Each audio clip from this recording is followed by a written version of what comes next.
We arrived on scene. We had a large one-story commercial building about 75 feet by 75 in length with heavy fire showing.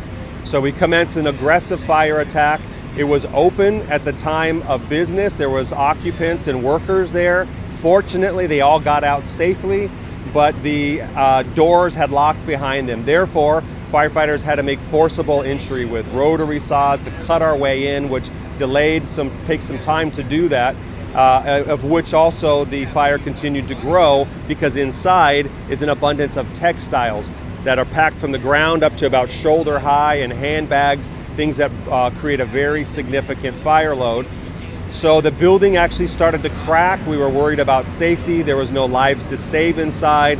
Therefore, we strategically went to a defensive operation, meaning we pulled the firefighters out from inside, poured water from the outside in to extinguish it, but it's going to take a lot of time because of the amount of material that's inside. So to assist with that, we are pulling in what we call skid steers that have claws on the front of them that'll be able to drive in there and pull out all of this textile, and also a firefighting robot that can go in and squirt water instead of a firefighter human.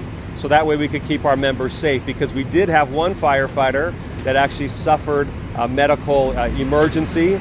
The individual was by their fire engine and they had a medical problem. Fortunately, we had firefighter paramedics here that quickly rendered medical aid, transported them to a hospital. I'd place him in serious but stable condition.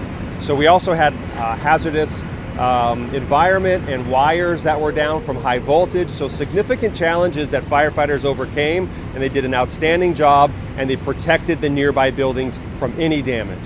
Do you know what may have started the fire? So the fire appears to have been an outside rubbish fire that extended inside of this building. So we've talked to some of the neighboring people and business owners. They provided us some surveillance video. We do have our arson investigators here per protocol that are compiling all of that information and looking at the burnt debris to determine exactly what sparked the fire.